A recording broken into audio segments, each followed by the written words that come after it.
Hello, everybody.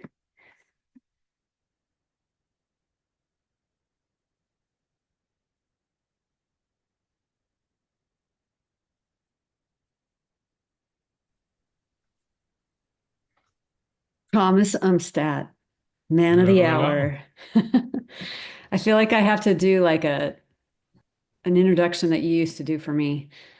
Yeah, I Thomas don't have that mixer Umstattd. anymore, so I can't Oh, do the darn. intro music. That's too bad because that was really good.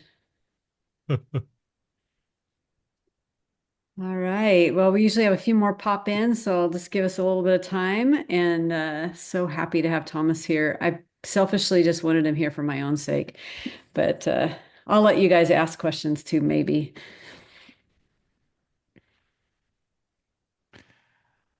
I remember going to a Mary DeMuth lecture and at Mount Herman in 2008.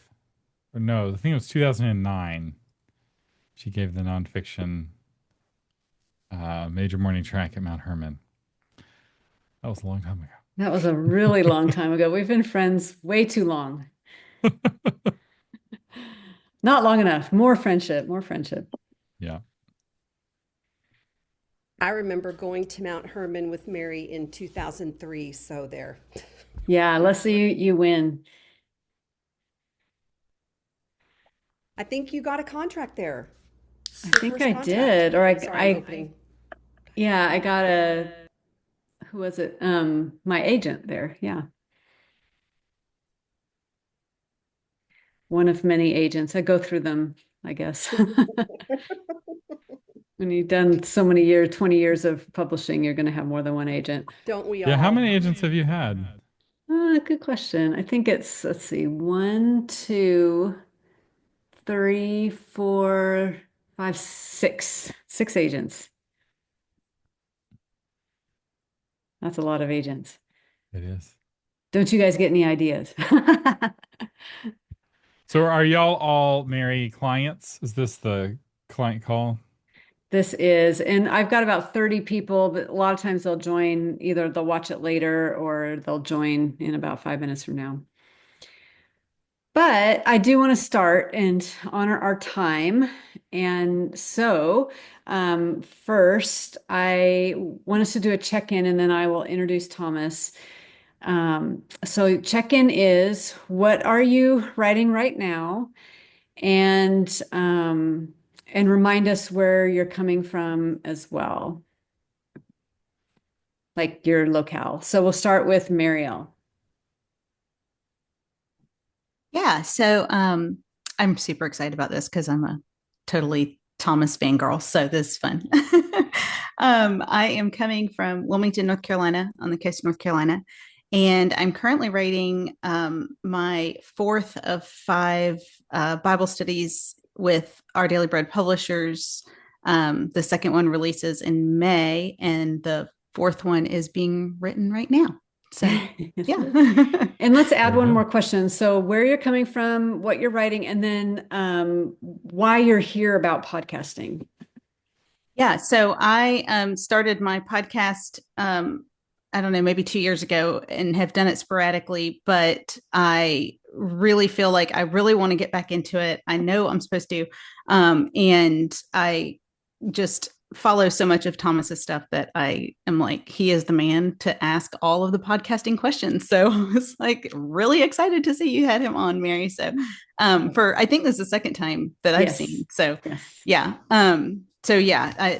I really want to get my podcast kickstarted again. So That's good. And I'm sure he'll have some good information on kickstarting because that can a lot of times people will, and I've had three or four different podcasts. So yeah, definitely.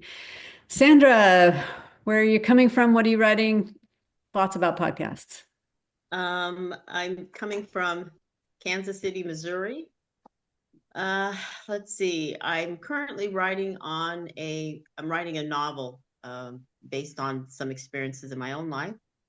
And my first book is due out next year, which is a collection of historical fiction. Oops. She's Uh, dead, Jim. she, it's historical fiction for sure. I'll finish that part, and then when she jumps back on, she can finish the podcasting part. But she has a book with IVP that are historical. It's historical fiction about slave narratives, and she's also an artist, a fabric artist, and so it features her fabric art as well. And so it's really lovely that IVP took it on, and it's just going to be such a great book, a great resource, pretty much for middle grade. And yeah, I'm really excited to have that out. Her art is spectacular. I actually got to meet Sandra. She did one of my intensives. And so, Sandra, I'm just bragging on you and talking about your art. She even brought some of the art with her, which I thought was super risky, but we were so excited about it. And I was able to acquire her and get her a publishing contract with IVP. So, Sandra, what podcasting? Why are you here for podcasting? I have been a guest on podcasts, but I've never done one myself, so I need to find out about that. Perfect. Perfect. Leslie Wilson. Hello. Not doing a lot of writing these days, more editing, and I'm working with one of Mary's other clients, whose name is Anna Campbell. She is writing the book about her daughter being cyberbullied as like a freshman in high school and the aftermath of that. They were not ones to remain silent about it. They spoke to anyone who would listen, and that eventually went all the way to Congress, and they were instrumental in having a bill passed called the Take It Down Act. So we are working on Anna's story. They've had some kind of ongoing health problems in their family, so we'd appreciate prayers there. But we are hoping to kind of get things finished on a proposal that we're working on. I live here in Rockwall. Rockwall is a fairly small town geographically, but Mary and I are as far away as two people can be from each other in Rockwall. She's far north, I'm far south. I'm across the tracks. Yes. And let's see, the other one is podcasting. I have two podcast episodes. I'm not going to tell you the name of it because I don't want you to go listen right now. I published them with the help of Christy Bulware right after Mary's agency conference last year. And I have not been able to publish since for a variety of reasons. Primarily, I take care of my mom, and she has probably about stage 4 to 5 Alzheimer's. So it's just life. So that's me. My wife, her grandmother lives east of Dallas, and her grandfather on her dad's side lives west of Fort Worth. Oh, And so don't talk to me about how far away you are driving across Rockwall. Every time we go up to Dallas, it's hour and a half long treks as we zigzag across the multiplex. And if we miss a single exit, uh, there's no recovering. No. That's fair. there. And Josh Morgan, you are on that west side of Dallas. So Yep, tell that's us about right. yourself. Yeah, I'm in Fort Worth, and I'm a pastor at a church in Southwest Fort Worth. And I have some proposals out on a book. So I have a lean towards like biblical worldview and apologetics and things like that. And so I make videos on YouTube, do like social media things like that. And so, but then I also have had a few different podcasts. Oh, sorry, book. So biblical worldview.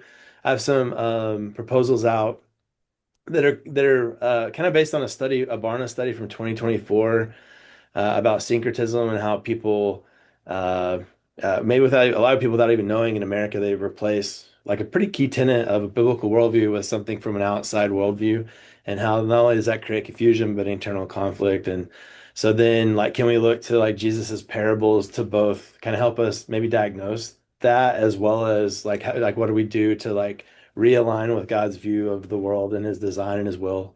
And then so then that also that being a channel like that book, I also have like YouTube. I've done some podcasts. I have currently I have a weekly one with our lead pastor here, that we're also, so it's been just he and I, but we're now opening it up to like guests, which is going to be really fun.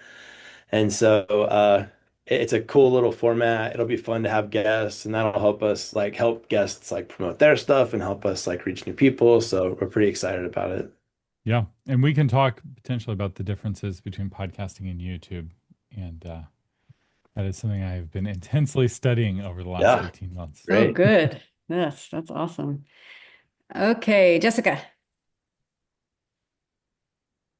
Hello, I am in Georgetown, Texas, just north of Ah, Austin. I'm in Cedar Park. So Oh, awesome. Wonderful. Yeah. So we're real close. yeah. Um, My sorry, real quick. My yeah. uncle used to be one of two doctors in Georgetown. Okay. So, so if you're from old or Georgetown, it's either Dr. Jones or Dr. Umstattd. Those were the two like Okay. family practice doctors in the whole town. I realize that sounds funny now that Yeah, Georgetown's now Georgetown's a major exploded, city, but but when I was a kid, we right. had three It's a fun supplements. connection. Yeah. And I am writing my first of two books for IVP, A Woman's World, How God Champions Women from the Old Testament, specifically the Mosaic Law. And I'm interested in podcasting because I have a podcast. Women of the Bible in Context is my podcast, and we talk about women of the Bible in context. So Good I'm title. always, yeah, I'm always here for tips and how to do that alongside everything else. That is my naming scheme. So my show about Christian publishing is called The Christian Publishing Show. My show about book marketing is called Novel Marketing. And my show that gives author news updates is called Author Update. Awesome. Yeah, we try to get too fancy sometimes, and then no one can find our podcast. So that's true. All right, Shauna Sullivan. Hello. I missed the beginning and the questions, but I'm gathering it's where you're from. And I'm from Rockwall also. So I'm actually close to Leslie, even though we never see each other. So we really have no excuses, but that's okay. Um, and I am working on a couple proposals. One is a revised proposal. I'm writing a book with my husband around our money mindset, biblical stewardship, and how our view of money affects our view of God and vice versa. But Oh, also money mindset. money. What did you think I said? Many mindset. Oh, I guess I need to work on that. The articulation's important. I am scarred when it comes to the word mindset because I went to a certain conference that I think Mary was also at. The New Age Uh-oh. one, that was so scary. Yes, and I have since I went to that conference, I have purged the word mindset out of my vocabulary, and I automatically disregard every pitch I get from a podcast guest who uses the word mindset. I immediately delete their incoming Okay, so email. I guess this is good feedback. I need to I need I to much take into prefer consideration. there's actually a biblical word for that exact same concept that people don't like nearly as much, but I still really like it, and that is repentance. Because repentance is changing your mind, but it acknowledges that there's absolute truth and absolute right and wrong. Whereas mindset is like, well, whatever is best for you, whatever brings happiness to you. Whereas repentance is about getting us, breaking us and getting in line with God rather than trying to break the world to get it in line with us. Hmm. Yeah, I mean, I think of it as like a worldview, right? Like what informs your worldview. So, Yeah. yeah, we address that all in the book and talk about how it differs even from some Christian books that are out there. So, anyway, that's what I'm working on. I feel like podcasting is probably the best way to connect with. There's one thing I'll do with that I'm looking to do with my husband prayerfully, and then another thing to help moms with money. And so I really feel like podcasting, and I'm very curious to know how YouTube and even the live on Substack and podcasting features kind of all work together. So, Yeah. That's Is great. that everybody? That is. So this is Thomas, in his office full of books that he got at thrift stores and things. Just kidding. Well, Hey, not, no, I'm not if actually, I'm if not kidding. one of these collections, this one right here, I inherited from my mom, Okay, and it's okay. not from Half Price Books. All the other encyclopedias are from Half Price Books or Goodwill. Although That's this awesome. typewriter is a recent gift from a listener. Oh, fun. Sent That's me so a fun. gift. Yeah.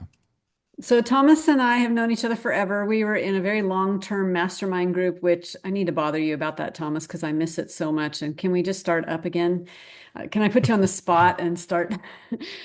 Anyway, that was really good. And that actually was the onus for, or the impetus for the Pray Every Day podcast, which has been very successful for me. We're in 8 years now, over 3,000 episodes. And I think I don't even look at the stats anymore, somewhere like 6 or 7 million listens, but that doesn't include the Amazon listens. So it's probably close to 10. And he was part of that group that told me I had to do it like a meanie. And I was like, no, I'm not going to do a daily podcast because you We people are, bullied her into it. they She was did. like, They I don't totally want to bullied do me. it. They did. And I'm like, I'm not going to do that. But then I was bullied and I was like, oh, okay. Yeah, I got to prove I can do this because I feel shamed. So, no, I actually thought it was a good idea. It was overwhelming to think about a 365 podcast. But so we've known each other a really long time. And he knows, I mean, if I have a question, and he's probably bothered by this, but I will text him and say, I have a question because he will usually have the answer to anything related to Christian publishing, promotion, marketing, podcasting. Now that he's doing a deep dive on YouTube, he'll know about that. And he talks about it and studies it all the time. He's got a great mind. He's got a wife and 3 kids. I think there might be more kids Four coming. kids with Or number five on the five. I'm way. sorry, 4 kids with number 5. I knew there was another one coming. So, yes, he's getting his quiver full. And without further ado, Thomas Umstattd. Yeah. Thank you, Mary. Yeah, it's interesting. Mary's story with her podcast is similar to mine with novel marketing, which I started um, a really long time ago with the initial intention of it being attached to a book called Novel Marketing that never ended up getting written or published. But we now, the blog versions of the podcast are uh, um, like between 1 and 500,000 words a year that we're publishing on our blog. I think it's around 100,000 a year. So we're effectively publishing a book a year just of content attached to the podcast. So I have 3 podcasts that I have currently. I have Novel Marketing, which is the longest running book marketing podcast in the world. Then I have the Christian Publishing Show. And then the new podcast is a YouTube first show called Author Update, and it's live on YouTube. And then we take the audio from YouTube and we release it as a podcast. And then we take the transcript of that audio and we release it as a blog. And so I can talk about how to turn podcast episodes into blogs. I will say I have a tool that does this for you that I built where you paste in your rough transcript and it will remove all the ums and ahs. It will fix all the homophones. It will take out all the stutters. It will add headings and kind of blogify it. In fact, I call it the podcast blogifier. And that tool is a key piece, and tools like it is a key piece to our workflow. So it sounds like most of you are planning to do podcast first productions, uh, but possibly somebody mentioned YouTube. Yeah, Josh, I think Josh it was is you. doing more YouTube, although he Is does yours have a a podcast too. okay? So is your YouTube, is it a podcast that you put on YouTube, or is it a YouTube show that you release as a podcast? It's just a YouTube channel. No releasing it as podcast right now, and Okay. then a separate podcast. Okay. So it's the amount of work to add the podcast to your YouTube channel is only about 20 minutes a week, or 20 minutes per episode. 'Cause all you have to do is in whatever video editor you're using to create the video file, you just export it as an MP3 and upload it to your podcast host. So So right now the podcast is audio only. The next step will be incorporating video. We're doing it backwards. But okay, yeah, so right now you're releasing the audio only to YouTube. only to like Spotify or No, Apple he's or talking whatever? about two different ones. So he has the YouTube is just YouTube, and Yeah. then the one he has with his pastor is audio, and they're thinking about making it into YouTube. So Yes. one Gotcha. Yeah. exclusively, is that right? Yes. So for almost no additional work, you could have a second podcast that's the audio version of your Of the, oh, gotcha. I see what you're YouTube show. In fact, there are podcast hosts that will do that 20 minutes of work for you automatically. They'll pull it, they'll ingest the video, pull out the audio, and make the podcast version. Podcasts reach a very different audience than YouTube, and there's surprisingly little overlap. I found the big thing though has to do with format. So with YouTube, a view doesn't count unless you can hold someone for 30 seconds. And so those first 30 seconds are critical. If you watch a Mr. Beast video, he's the best at YouTube, at the kind of the art of YouTube. And he makes a promise in his thumbnail that I'm going to be, you know, in a cage surrounded by sharks and I'm going to do seven other dangerous things. And at the end, there's going to be $1 million or something. Right. And so you click play on that. And the very first thing you see is him with a snorkel. He's like, I'm about to jump in the water with sharks. And then 10 seconds in, he's in the water surrounded by sharks. And right at the 29-second mark, they're already on to the next of the seven crazy things that he's going to do. And so that highly compressed first 30 seconds is like super optimized to grab someone's attention and hold it. Meanwhile, on podcasting world, it's not uncommon for somebody to not even start the podcast for 3 minutes. They're like, Mhm. "Well, I was, sick today, and my kids are going through it, and there's a lot of chit chat, just a lot of like what's going on with your life, which you can get away with, which you're more likely to get away with in a podcast. Although I still recommend moving that personal update chit chat to the end of the show. But the other thing is that with podcasting, you can kind of sprinkle in the nuance throughout the episode. Whereas with YouTube, what seems to work better for me is to open with no nuance at all. You make your strongest, most extreme case right up front, and then you add the nuance as the episode goes on. So I did an episode on why authors should never write book series. It's one of my top performing episodes of last year. And everyone lost their minds. And it was very controversial. And it was actually a surprisingly nuanced episode, but not if you didn't watch for 15 minutes. Because YouTube is constantly introducing you to new people and it rewards sensationalism. Whereas podcasting, you're reaching the same people over and over again, and it doesn't reward sensationalism. So there's a um, strategic difference. So there's the technical of like, I'll take the audio and make it work here, but there's also kind of the crafting the episode to work in all three places. And we have been trying to find our way into a single content creation event that can create a blog version, a podcast version, and a video version. And we found that if you optimize for YouTube, what works on YouTube also works on podcasting, but not everything that works on podcasting works on YouTube. So like Mary's show might work on YouTube, but probably not, because the nature of her show is that it's audio only, and the video, it's hard to make that interesting. There's Mary praying again. Oh, look, her Yeah, head's down. yeah, it would be tricky to make that work. Yeah. Um, and it doesn't have to. It doesn't have to be on YouTube. There's this big pressure for all podcasters to be on YouTube. Marielle, I have one tip for you that can dramatically increase your audio quality. So you've got that looks like a Blue Yeti microphone. So Yes. the key to that Blue Yeti is to learn how to use it. So that is the most difficult microphone to use to get good audio out of. And the key with the Blue Yeti is to bring it in way closer than you want it to be. So about 4 fingers away. So if you see my mic, so that microphone can take an arm.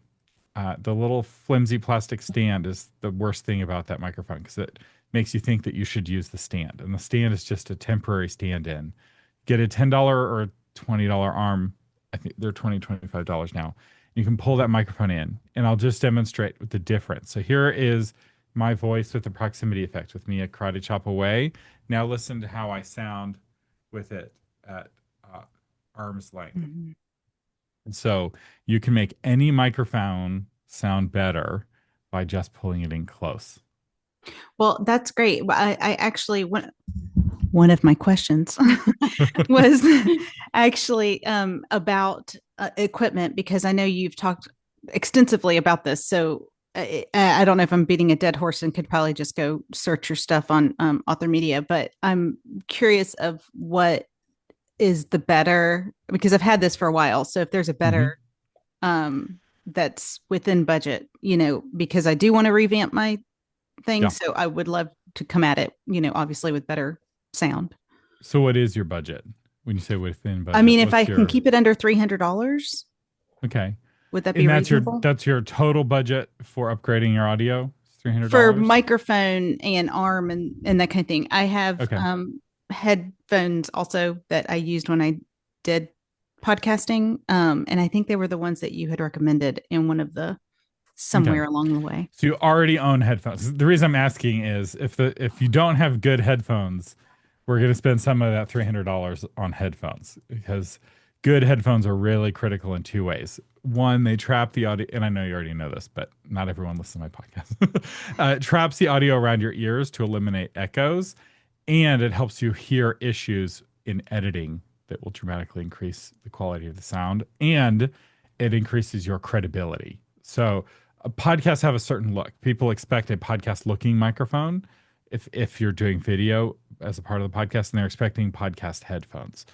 And this is actually an age thing. So the younger someone is, the more likely they are to wear headphones. The older they are, the more they're weirded out by headphones. And so it's very hard to get an old lady to put headphones on her head.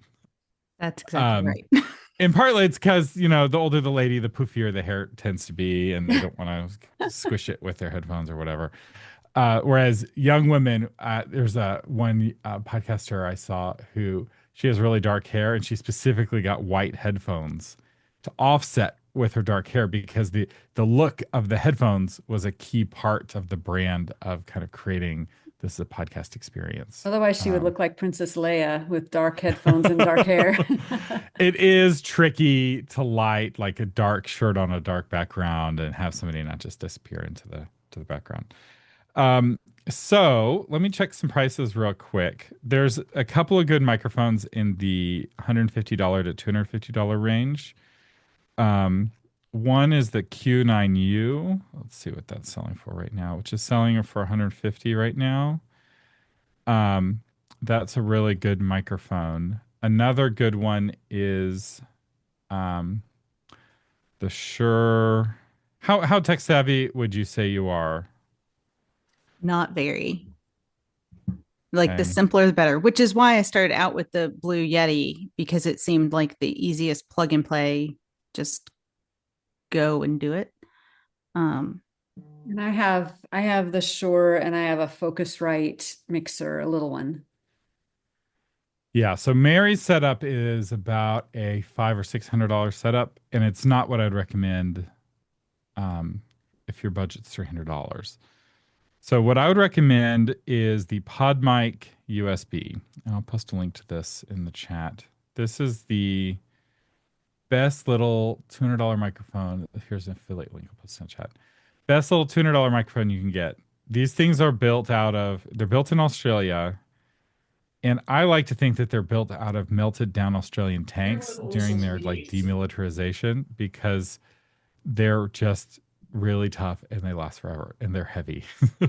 And it has I don't know if it has any buttons or knobs. It just, so like one of the things that's not good about the Blue Yeti is that it's not actually an easy microphone to use. It's got all those knobs and dials, and depending on which setting you set the microphone to, it can be a unidirectional or a bidirectional or an omnidirectional. It's a really complicated microphone. Whereas this PodMic USB, you talk into the end of it like this, and it just records audio. Like I think you can plug headphones into it. I'm trying to get a photo of the back of it to refresh my memory. Yeah, okay. So on the back, you have a volume knob, a headphone jack, and a USB jack, and an XLR jack. So if down the road you want to get a mixer like what Mary has, this mic will work on that mixer as well. But you don't need that. It can plug straight into your computer like your Blue Yeti does. And you can plug your headphones into it, which will allow you to hear yourself in real time and you'll be able to hear if there's a dog barking outside in your headphones. And there's a lot of microphones that have this feature where you plug the headphones into the microphone. The key is if you want to use this feature on your computer, you have to tell your computer that the microphone is the headphones. So it needs to be both the input and the output. And this is, go ahead. Well, so this one that you, I'm pretty sure I gotten from something of what you had said. It goes into my microphone. This headset goes into my microphone. And I'm guessing that's what you're saying for this PodMic USB one that you're talking about? It does. Yeah. So you should be able to use the headphones you already have. Okay. And plug them in both to the both mics. So the Yeti, one of the things that I like about it is the gain feature, like makes quieter. Like if my dog's barking in another room, they don't always hear it. Because I do things more than just podcasting with my mic. And so is that something that, I mean, is that even worth having, or is the other one do better with that? So the Yeti is actually the most likely microphone to pick up the dog barking of any kind of microphone, because it's what's called a condenser microphone. So condenser microphones are very fragile. I've had multiple people with blue microphones break right before interviews, and they didn't realize it because the condenser is suspended on these two little wires. Condenser microphones are really are really good for, speaking of the dog, really good for music. They're not actually used in radio, and they're not used in podcasting at any of the professional levels. So once you get up to the professional levels, people switch from condenser microphones to dynamic microphones. Both microphones technologies have existed for 80 years. So it's not like one is better than the other. It's that they have different uses. So condenser microphones are a lot more sensitive, and they'll pick up overtones. So if you're singing, or if you have a really expensive guitar, it can tell the difference between an expensive guitar and a quiet guitar. But they're also really vulnerable to room noise. So people who own condenser microphones tend to start putting acoustic foam places and carpet, and they have to start treating the room because you can hear the difference between a live room and a dead room. I remember when I had my radio show, which I had Mary on as a guest a couple times, went into the studio expecting all this acoustic foam everywhere, and they had like one or two panels, and it was more for looks than it was for function, because they had dynamic microphones, and dynamic microphones don't need a treated room because they only pick up what's right in front of them. So I'll demonstrate this. So here I'm talking into the front of the microphone. If I turn the microphone, you can hear what's called off-axis coloration. And if I talk into the back of it, I'm still really close to the microphone, but you'll notice I'm much, much quieter. And it's because dynamic microphones only capture what happens kind of in their little zone, which is what makes them ideal for podcasting and also for stage music. So at church, the microphones everyone's singing into, condenser mic or dynamic microphones across the board. The other thing that's nice about dynamic microphones is that they're much more rugged.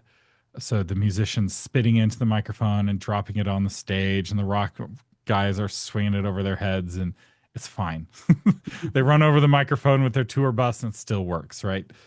Condenser microphone, on the other hand, and my mom was a professional musician, classically trained operatic voice. She used a condenser microphone on stage, and it had this like special foam box that it traveled in, and it was this big hassle.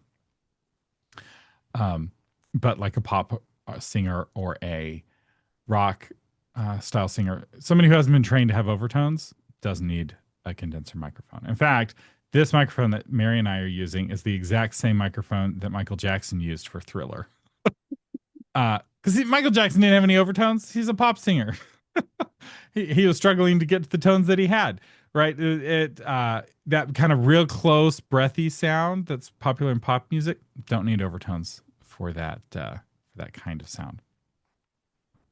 That was probably a lot more answer than you wanted to that question. No, that's actually really helpful, because I didn't understand the difference between dynamic and the other. So that's really helpful. So if someone is going to start, and then, sorry, I interrupted you, Thomas, say what you're going to say, but if someone was going to start, what you've just told Marielle would be a good start. And then I also want to be sure that eventually down the road you address hosting and all that kind of stuff, but go ahead and say what you're going to say. Oh, I was just gonna say I created a video called "Watch This Before Your Next Podcast Guest Interview." It's a 16-minute long video that's got all of my advice for podcast guests condensed into as tight a package as possible. And I talk about microphones a little bit in that video. I send it to all of my guests before they come on their show, on my show, and you're welcome to do the same. So a lot of people will work this video into their onboarding sequence. So before they have a guest on the show, one of the emails that the guest gets, or maybe all the emails are like, "Hey, here's a video with tips, to help you do a good job." So it's designed to be kind of a just generic advice on here's how to talk into a microphone, here's how to answer a good question, here's how to look good on the camera, that sort of thing. Can I ask one more thing, Mary, too, Yeah. about the arm? What was the arm that you said? Can you put that in the chat? The arm that I you have I should have shared this. If you go to podcast dot parts, www.podcast.parts, I built a little website that I keep up to date that has all of my current podcast gear recommendations.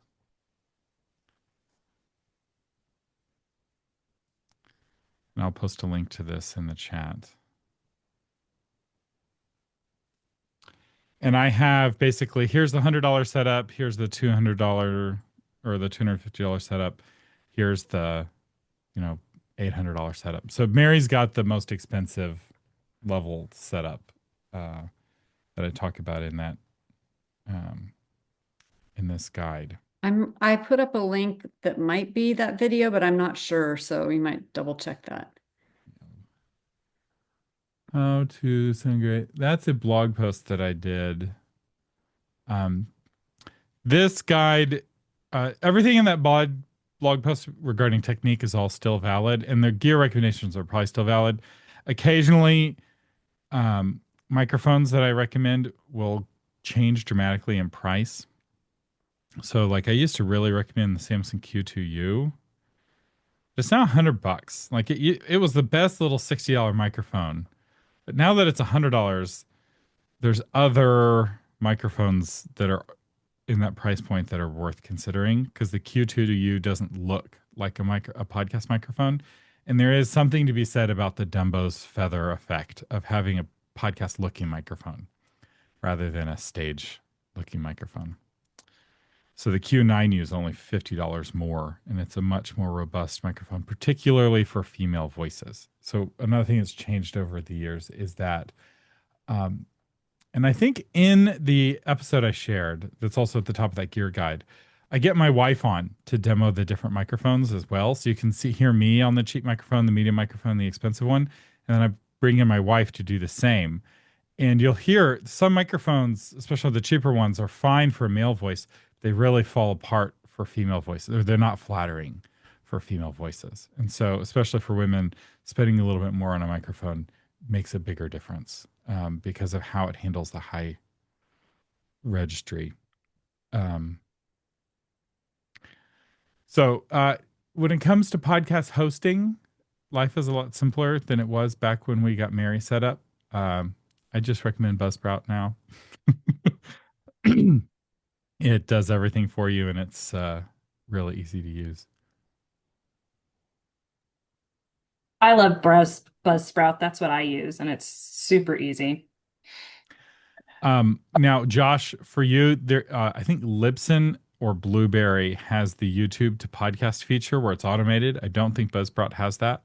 So for you, if you don't want to touch your YouTube show, but you do want to have a podcast version of it, one of the competitors has a paste in your YouTube channel and put in your credit card, and you don't. And after it's set up, it just runs automatically. I don't think Buzzsprout does that, but for you, if you're not wanting to touch it, that might be worth considering. But Buzzsprout, like Jessica's saying, it's really easy to use. And my favorite feature for authors is something called dynamic content insertion, where I can let's say Mary, let's pretend that Mary was using Buzzsprout. She's got 3,000 old episodes, and she wants to announce her new book on all 3,000 episodes. Now, her show doesn't really get a lot of downloads on the old episodes. It might get some, but it's more of people listen to today's episode and they don't go back and listen. But let's say some of them do, right? With dynamic content insertion, she could change the pre-roll and the post-roll and the mid-roll on all 3,000 of those episodes. Hmm. So for your typical nonfiction author who's doing um, evergreen episodes, like Shauna, you're the one who's doing the money topic, right? So you're talking about, repenting of greed. That's not going to like go out of style, right? Like it's not like, oh, we finally solved this deadly sin and people are not greedy, or your episode on tithing, right? Like that's not going to go out. So 5 years from now, that episode may still be getting downloads, right? That you have a kind of a classically evergreen podcast. Maybe not all your episodes, right? You do an episode on the new tax bill and what this means for families and what you need to know, or talking about the Trump savings accounts for kids and if you should get one. That may not age, right? Because the next president comes in and changes it or whatever.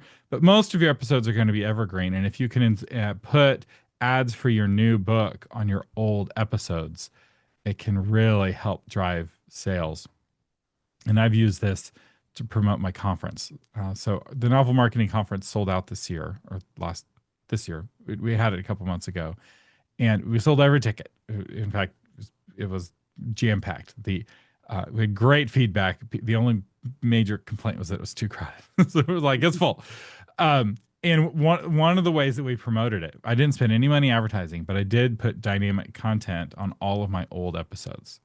So author update, old episodes don't get a lot of downloads because it's a new show. But novel marketing and Christian publishing show, the old episodes get a lot of downloads because, those topics, I have an episode with Angela Hunt about why showing and telling is really important and why the advice of show, don't tell is actually really bad advice for novelists. And we talk about the difference between writing a screenplay and writing a novel. That episode is just as important now. In fact, it's maybe more important now than it was back when we recorded it.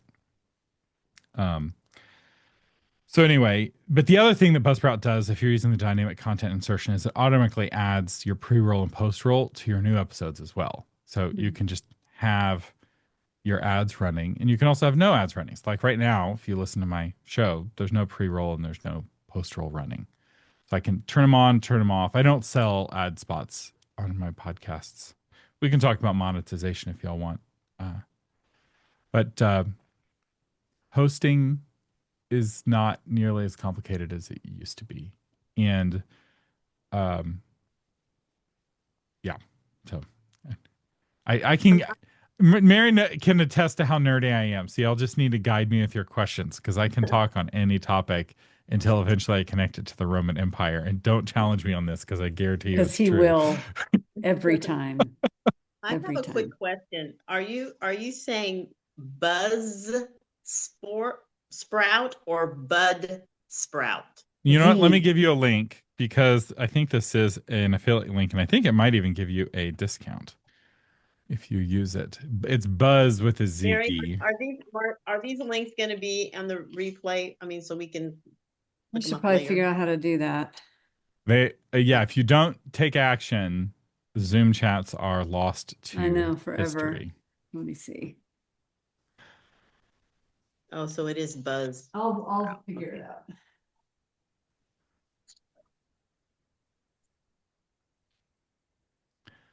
The guys who. Oh, sorry. I was just wondering, how difficult is it to use Buzzsprout? Because I've only ever used, I use GarageBand and then I upload to Riverside, I guess is what I was using. And Spotify for creators. So is Buzzsprout the place that pumps it out to everybody from there? So we should probably explain what a podcast is and how it's different from YouTube. Because podcasting is fundamentally different from everything else that you've done on the internet. It is a Web 1.0 technology. So there's no company that controls podcasting. In fact, this was a big, back during the cancellation days when the Biden administration was putting pressure on media companies to cancel conservative voices. They would put pressure on YouTube, and YouTube would kick somebody like Alex Jones off, and Spotify would kick Alex Jones off. But Alex Jones's podcast never got kicked off because there was no company that ran podcasting. There is no podcasting company. They don't have a stock ticker. It's a technology, not a company. Whereas YouTube is a company, not a technology. So is Spotify, so is Facebook, so is Instagram. So podcasting is a technology the same way email and the World Wide Web are technologies, and blogging as well. And how podcasting works is you upload your MP3 to a server, and that server creates an RSS feed, which is just a XML page, which if you're using Buzzsprout, you don't even need to really know what that is. And then people's podcast apps on their phones and computers or whatever will check that page periodically to see if there's a new episode. And if there's a new episode, it will pull that new episode over onto the phone. And so there's no company, there's no algorithm, there's no like page for like here's the latest podcast sorted by an algorithm of what would be the most relevant to you. And so your podcast host is the company that hosts the MP3 file, serves the RSS feed, and um, gives you stats on how much it's been downloaded. So Buzzsprout is a really good host for doing that. Now, Riverside's very interesting because Riverside just last month added hosting. And you can upload your file to them, especially if you're already paying for Riverside. You can do your editing. I would use Riverside for editing over GarageBand. You can record interviews on Riverside, and they'll host your files. Riverside is on its journey of becoming a one-stop shop for all the pieces of podcasting. But what's nice about podcasting is that you can pick up your podcast and move it. In moving the podcast itself is relatively easy. The reason Mary hasn't moved her podcast, one of the reasons, is that it's not easy for her because all of her podcast episodes are also blog posts. And in order to update all 3,000 of those blog posts to point to the new podcast is a non-trivial amount of work, although AI will be able to do that in the next few months. Actually, it probably already can if somebody has got Claude Cowork set up. That kind of automated work AI starting to take over. But this is not the AI session. But you can move from podcast host to podcast host, and you can take your subscribers with you. I'm not a fan of Spotify for podcasters, partly because it's free, partly because I don't trust Spotify as a company. They're kind of evil.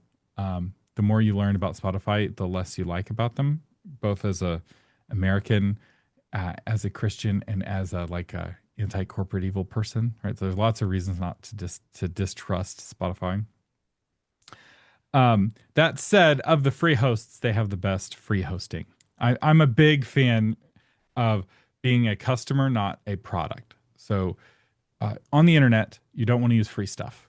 This is my guiding philosophy, because if it's free for you, you're the product being sold to somebody else. And I am too much of a Texan to like being sold. My ancestors fought too hard for freedom for me to give it away for $20 savings a month on some subscription I could be paying for. So I pay for ChatGPT. I pay for Claude. I pay for Grok. I don't use the free version. Why do they have a free version? Because I'm the product. They're training on me if it's free. They're not training on me if I pay for it. And the same with we pay for Spotify. I have a super playlist of children's stories that my sons will listen to at night. It's an 8-hour long playlist. I've been slowly collecting of various podcast episodes and stories, nighttime stories, and Aesop's fables and Dr. Seuss. And I'm not 100% against Spotify, but as a podcaster, I would prefer to pay the $20 a month for Buzzsprout. That said, $20 a month is expensive long term for a podcast if you're not actively podcasting. But $240 a year is a bargain if you have a podcast with any amount of following to be able to put your own ads for your own stuff in front of your own audience, right? That's a target rich environment for getting way more than that back in book sales.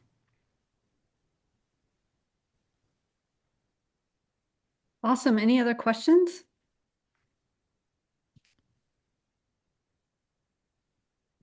I have a podcast episode on how to start a podcast. I don't know if Mary sent any of my stuff ahead of this call. Just your website. So no, nothing specific like that.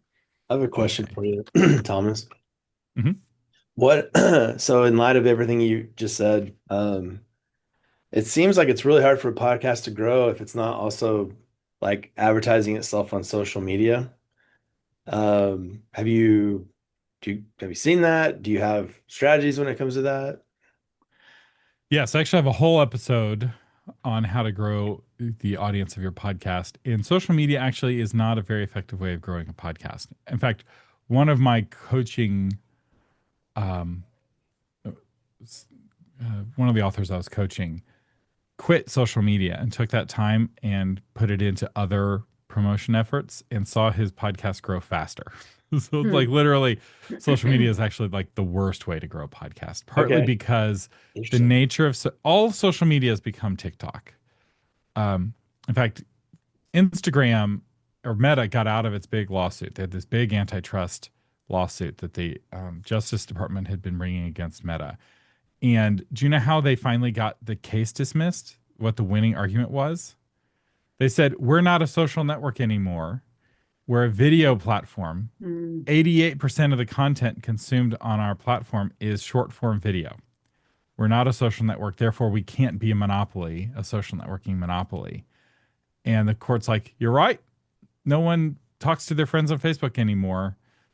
Everyone's watching reels by strangers. Case dismissed. And this multi-billion-dollar case went away because they said the quiet part out loud that they're TikTok now. They're just lame TikTok. So there's TikTok, and lame TikTok, and YouTube TikTok.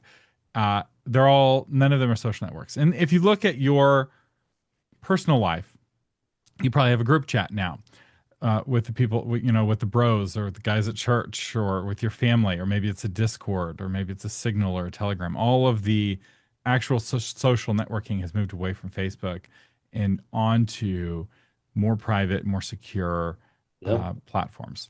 What were some And of the strategies your buddy was using that were working, that were not social? real life. So for you, I would get some cards printed up every time you do a guest lecture at somebody else's church, promote it that way. And guesting on podcasts is like the number one, number two, number three most important way to promote a podcast, because the people who listen to podcasts are already listening to podcasts. That makes sense. Yeah. Whereas most of the people swiping reels mindlessly on YouTube they're not podcast listeners. Yeah. They're Oh. uh, screen time zombies. That's actually really helpful because I've been kind of preaching that to my authors that socials are not even a very good way to sell books. What's frustrating, and you know this, Thomas, is that publishers still weirdly think it's important. And so I think it's really great when we can come up with ways to demonstratively show that book sales and or podcast listeners can be obtained um, through other means and be able to prove it. Yeah, if you're talking to a publisher who thinks that those numbers matter, um, I mean, my snarky advice is that's not a publisher you want to be with, because you can sell better on your own. I had a guest. I've actually talked with several authors that were like this, but I have a guest interview. It's an author. He was selling $10,000 a month worth of his book. Harvest House came to him and said, "We want to offer you a deal." So I was like, "Okay." They offered him this nice deal, multi-book deal, publishes with Harvest House. His sales went down dramatically because they didn't know how to market his book, and they because he was traditionally published, he couldn't do advertising himself, which was working. So he worked through his contract. He finally bought out his contract, went back to indie publishing, and his sales went back up. Hmm. And he was a pastor. Actually, Josh, you should listen to that episode because I have a couple episodes with this author. I don't know if y'all listen to novel marketing, but Marielle does, and you want to be cool like Marielle. But Who's the guest? What's his name? Like, what's the episode?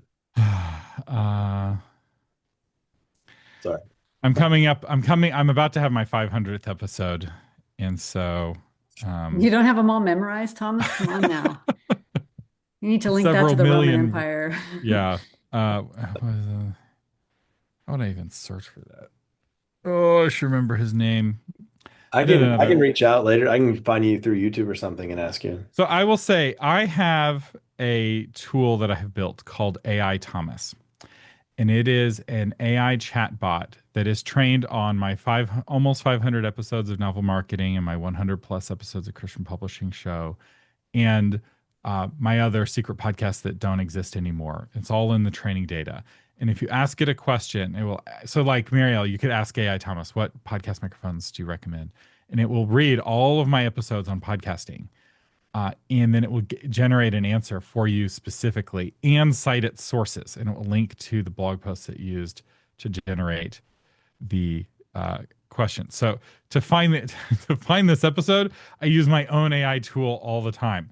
So I'm going to say what episode was about a pastor whose sales went down after he switched to Harvest House.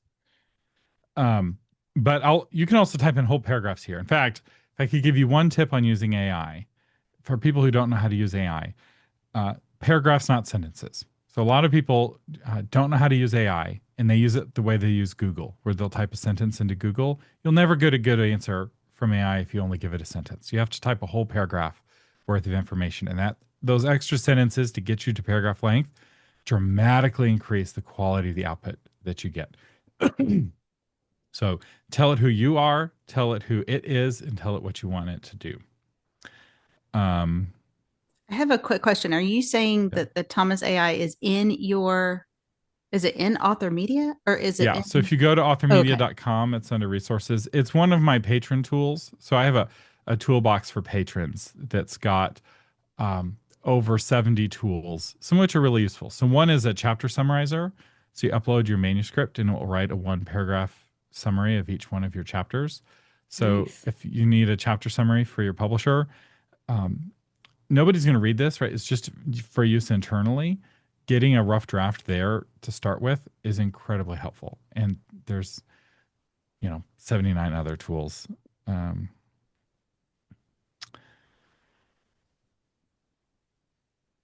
The title is called Indie Publishing versus Traditional Publishing.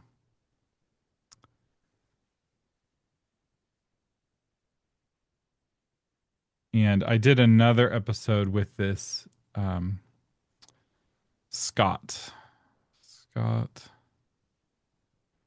should remember his name because he's a friend of the show now. Is it Scott Savage? No. Oh, okay, that'd be Scott crazy. LaPierre. So here's the episode with him where he talked about kind of his journey. And then I did another episode with him about how he's using Amazon ads effectively. So I've done several of these episodes with indie authors. So one of the reasons why traditional authors are at such a disadvantage right now is that they can't advertise. But indie authors can. And for indie authors who have cracked that code, they're able to basically buy money. So somebody like Scott will spend $2,000 or $3,000 a month on Amazon ads to make $10,000 a month in net profit or in revenue, let's say. And so you subtract out the $3,000 in ads, he's bringing home $7K every single month, or he's doing more than 10. And this scales all the way up to, I have an interview with Connor Boyack, who spent over $1 million in ads on Facebook in 1 year and made $13 million a year in sales. My interview with Connor Boyack, we go into the money. Most people are uncomfortable talking about money because they're nervous about envy, but libertarians are like they just don't, envy isn't in their worldview. And so he's just like, I don't care. And he shared all of his numbers. You've probably seen his books if you're anywhere on the right. His books, he writes the Tuttle Twins books, and he sold millions and millions of these Tuttle Twins books. And he sells them directly to readers, and they're just incredibly profitable for him. And he's done it with Facebook ads. But you should totally be traditionally published, and Mary is the best agent. No, I share that Oh, frustration too. So I get it. I get it. And I share it. I just want the publishers to wake up, but I can't seem to wake them up. They're stuck about 10 years back and I can't fix it. But well, we're at time. So let me pray for us. And thank you, Thomas, so, so much for all of your wisdom. So helpful. And I'll include those links in the recap email. So let me pray. Jesus, thank you so much for Marielle and her books coming out. I pray for success, and I pray that the right people will learn how to tend their soul and their Bible study. Thank you for Thomas. I pray for his wife. I pray that you would protect that baby and continue to flourish his enterprise, Lord. Thank you for Leslie. I pray that I pray for the author that she's been working for. I pray for health in their family and pray for Leslie as she launches this podcast. Thank you for Josh. And I pray for favor for his next book and just a real clear pathway forward that would bring him success. Thank you for Jessica. And thank you for the profound amount of research that she's doing. I pray you'd enlarge her brain for it, that she would have capacity to carry a lot of things at once so that she can simplify it for us. And thank you for Sandra and her artistic ability. And thank you for this book. I pray that it would reach many. And thank you for Shauna and her heart for stewardship is so beautiful. And I pray that her book would find a home. And thank you for another day of life. Thank you for giving us your son. And we're so grateful. In Jesus' name, amen. amen. All right, guys. Thank you. Thank you, Thomas. Yeah. Appreciate it. Thomas, stay on for just a sec. I'm going to Okay. chat with you. And I'm going to stop the recording though. I'm in trouble now.